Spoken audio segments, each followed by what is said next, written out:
আজ 20শে ডিসেম্বর 2020। আমরা নৈহাটিই থাকি।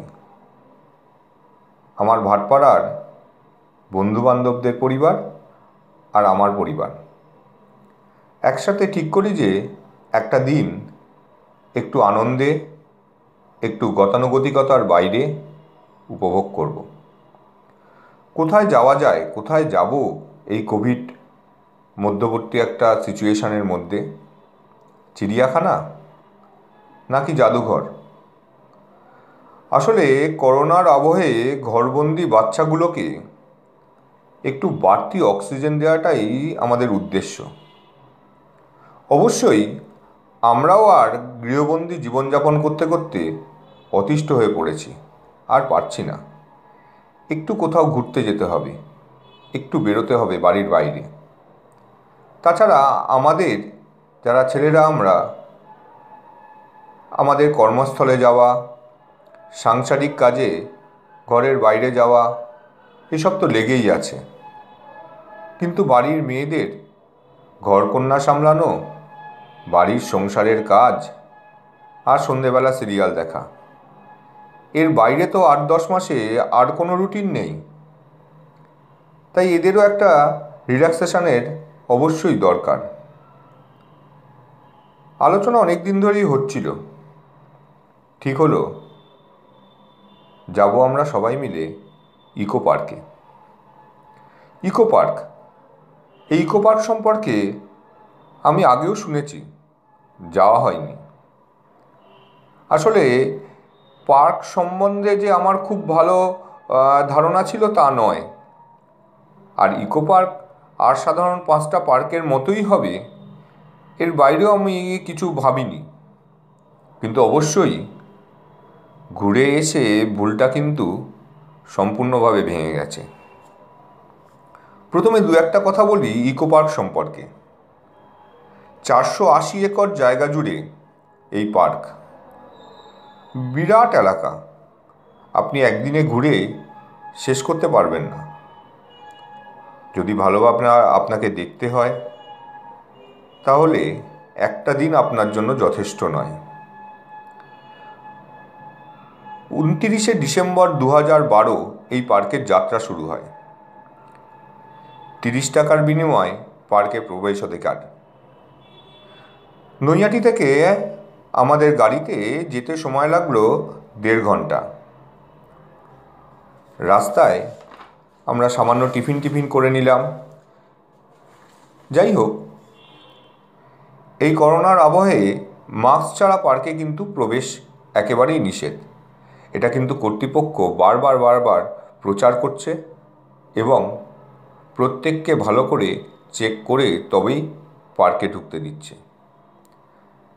তাছাড়া যারা যাচ্ছেন এই পার্কে, আমার মনে হলো কোনো একটা অ্যাঙ্গেল থেকে যে এই পরিবর্তিত পরিবেশে তারা প্রত্যেকেই সচেতন এবং সামাজিক দূরত্বটা বজায় রাখতে নিজেরাও যেন বদ্ধপরিকর।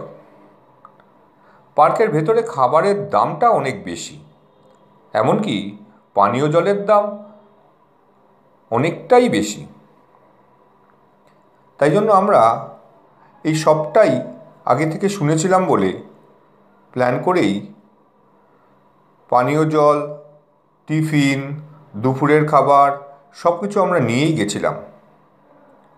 বাচ্চাদের জন্য দোলনা, ঢেকি, চরকি, স্লিপ সবই আছে।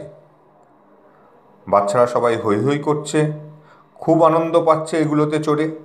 তবে সংখ্যা যদি একটু বেশি হতো তাহলে কোনো একটা এই ঢেকির পেছনে বা খেলনার পেছনে বা চরকির পেছনে এক জায়গায় অনেক বাচ্চার ভিড়, এই ব্যাপারটা কিন্তু হতো না।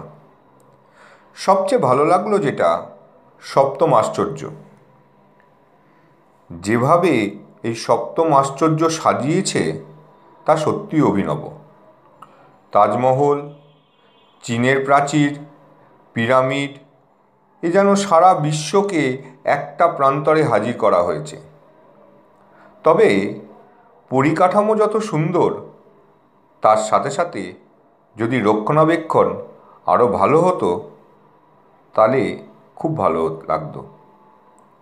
যারা ফুল গাছকে ভালোবাসেন, পার্কে ছড়িয়ে ছিটিয়ে রয়েছে প্রচুর নাম না জানা ফুল গাছ।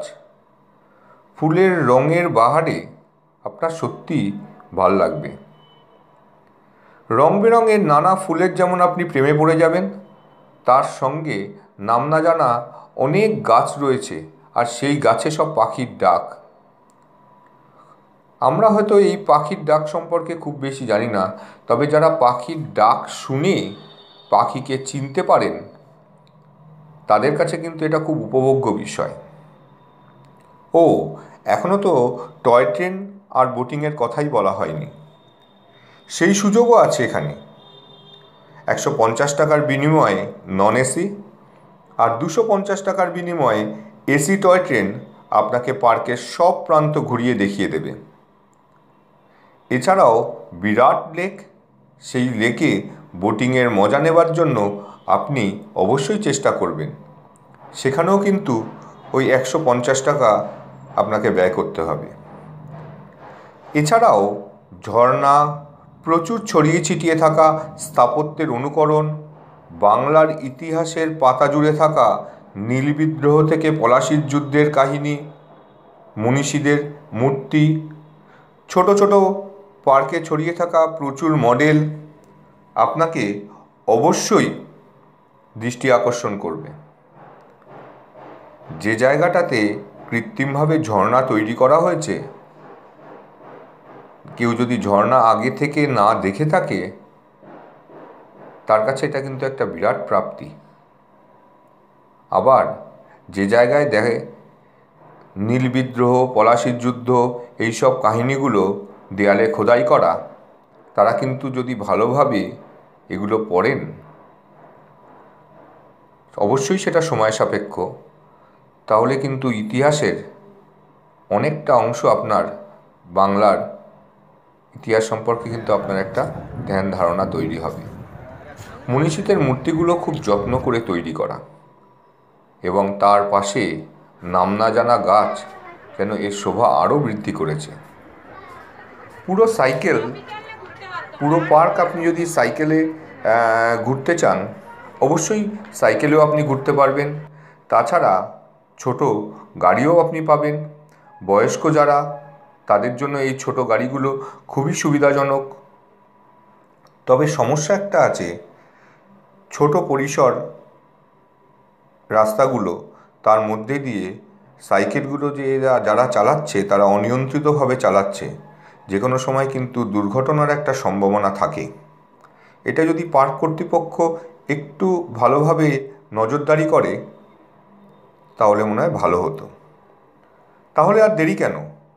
আপনারাও আমাদের মতো একটা শীতের দুপুর কাটানোর জন্য, একটু অন্যভাবে কাটানোর জন্য বেরিয়ে পড়ুন।